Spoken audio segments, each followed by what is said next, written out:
And we are back trying to identify relationships in space. We need to be able to talk about angle pairs that are formed by intersecting lines. So we should know relationships between lines, relationships between planes, and relationships of angles in space. So before we can talk about angle relationships, we need to know what this transversal is.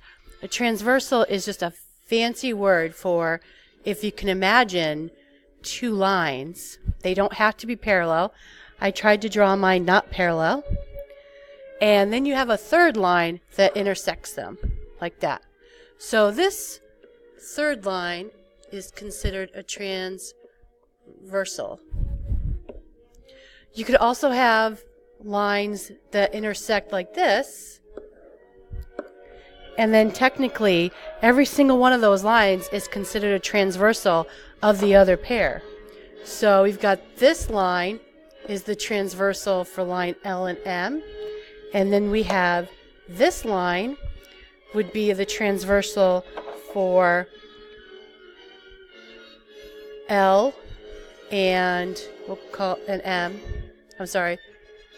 So you get the idea, though. It all goes around. I think the amazing Star Wars music is distracting me. Okay, we'll take a break from that for a second. So anyway, so we want to be able to talk about all the different angles that come out of these intersecting lines. So your vocabulary is to draw this and label it with all those different angles that I have so that we can refer to them. Corresponding angles, and you can pause me if you want for a second to draw this real quickly. We have 4 different types of angle pairs. Corresponding angles are the angles that have positions to match up. And that might be one of the more difficult ones for my students to understand. So a good way to figure that out is to maybe draw an F. So that's not an F. So I'm going to just erase a little bit. I draw this F, and my corresponding angles are going to be the ones that are kind of in the same position with that F. And I can draw that F in different ways to get that. So that's one way that might help you. So I'm not really sure. Oh, I had it there, but it's all gone. Well, that was a disaster. How do I get my undo button? Undo. All right. So, for example, there's actually 4 different kinds of corresponding angles because each pair of intersecting lines have it 4 angles. So angle 1 and angle 5 would be corresponding angles. I also have another surprise for you. Sometimes corresponding is hard to figure out, but if you can imagine, anytime you have a transversal cutting across 2 lines, you can just rip those apart, and then you can place that point of intersection right on top. The corresponding angles are going to be the angles that kind of match up in position. So 15 would be corresponding to 11. 14 would be corresponding to 10. 16 would be corresponding to 13. And 17 would be corresponding to 12. If I could hold them up to the light,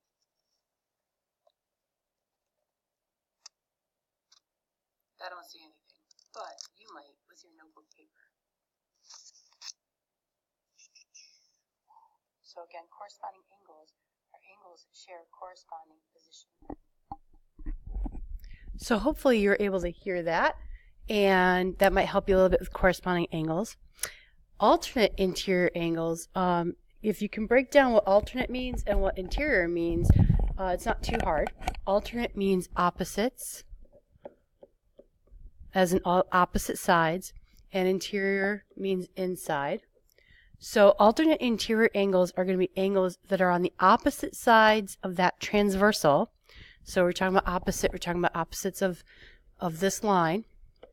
And they are angles that are inside. So what are angles that are inside and opposite? Well, I've got, man, these boxes were more trouble than they're worth. I've got 4 and 5.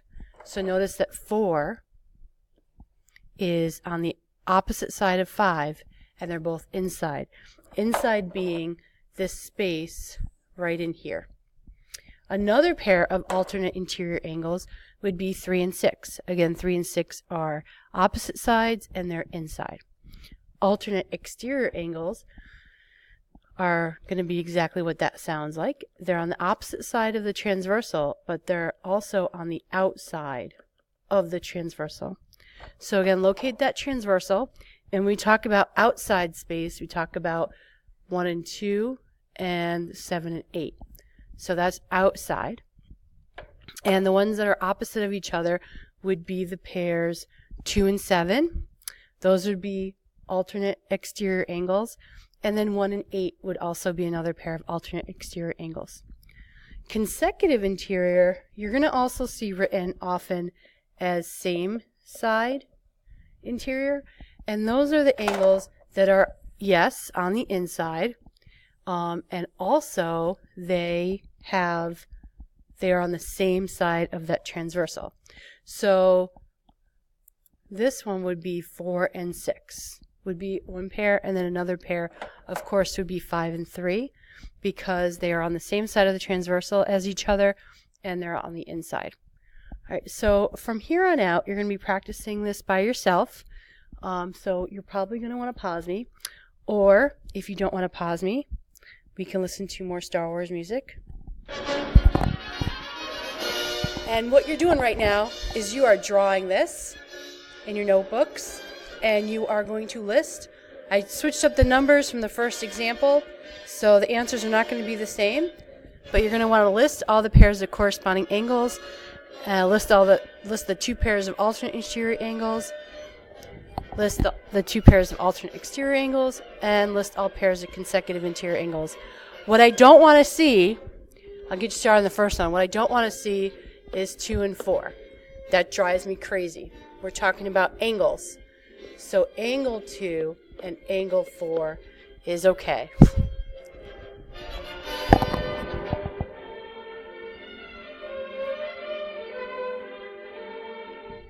All right, I'm moving on to the next slide. So last time to pause this while you're working through it. And then I have one that's a little bit more challenging because, again, each of these lines is a transversal to 2 of the other lines. So sometimes it's helpful to cover up a portion of it with your hand so that you're only seeing the 2 intersections you want to look at. So first I'm going to locate angles 3 and 6. If I take a hand and cover up this part so that it doesn't influence my decision, I can clearly see that 3 and 6 are interior and they're on the same side of the transversal. So I would label this consecutive interior angles. And I suggest you draw this in your notes and use your hand to cover it up so you're not scribbling it out and erasing it every time as I just did.